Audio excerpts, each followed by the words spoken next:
Hi there, Mirka. I'm your interim president, Trista, and House Speaker, and Pima County Sheriff. Scroll back to my Congress-ready resolution number 110 to disbar all the lawyers in federal government, and here we go on the Rule 9 privilege arguments. House ready.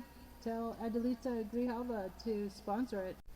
So here we go. Rule 9 applies because this resolution implicates the constitutional integrity, dignity, and functioning of the House itself. Under House Rule 9, a question of privilege exists where the conduct described directly affects the rights of the House collectively, its ability to discharge constitutional duties, or the integrity of its proceedings. Resolution number 110 qualifies as a question of the privileges of the House for the following reasons. Constitutional impairment. Licensed attorneys serving as members of Congress and officers of the United States allegedly have failed to enforce Section 3 of the 14th Amendment, thereby permitting constitutionally disqualified individuals to exercise power. This failure directly compromises the House's constitutional role in certification, oversight, and impeachment. Corruption of proceedings. When members who are licensed attorneys knowingly certify or legitimize unconstitutional governance, House proceedings themselves become tainted, misleading the public and undermining legislative legitimacy. Collective reputational harm. The House suffers institutional injury when its members, especially those bound by professional ethical codes, are perceived as enabling insurrectionary conduct and mass constitutional violations. Urgency and continuing harm.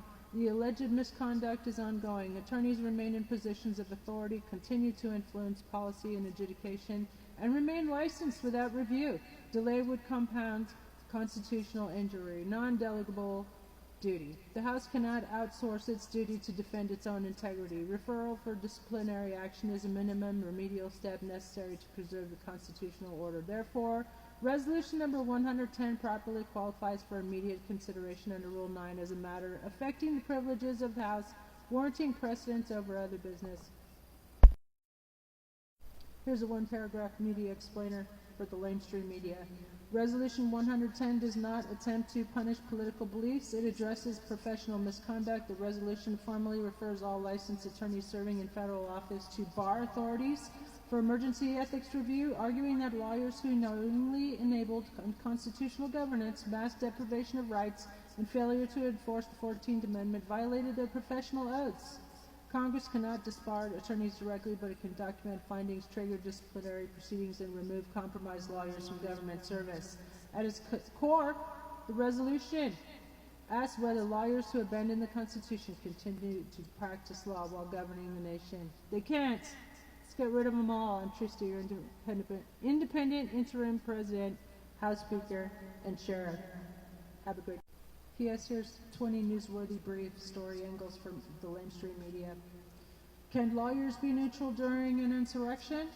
A legal ethics reckoning hits Congress. Congress refers its own lawyers for disciplinary review. Unprecedented self-indictment of professional failure. Resolution 110, why Congress can't disbar but can still act. Civics explainer. The Untouchables, government lawyers face ethics collapse. Bar accountability finally invoked.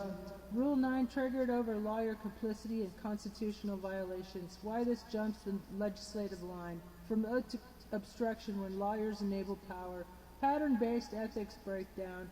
Is silence professional misconduct? Congress says yes. Ethics theory meets practice. Extraordinary rendition on U.S. soil. The lawyers who signed off. Legal responsibility spotlight. Why Section 3 of the 14th Amendment is back and who ignored it. Historical context and current stakes. Disbarment as a democratic firewall. Why professional sanctions matter more than elections. Congress apologizes and refers itself. Institutional accountability moment. What happens when bar associations get a congressional referral? Process breakdown. Are judges immune from ethics? Resolution 110 says no. Judicial accountability debate. The legal profession's January 6th problem. Not writers, enablers. Can democracy survive lawyers who treat the Constitution as optional? Big picture analysis, math ethics referrals, symbolic or substantive, experts weigh in. Who guards the guardrails? Lawyers as gatekeepers or saboteurs. Why isn't this political retribution? Why this isn't political retribution? Ethics versus ideology. A government built by lawyers and undone by them. Structural critique. If lawyers won't enforce the Constitution, who will?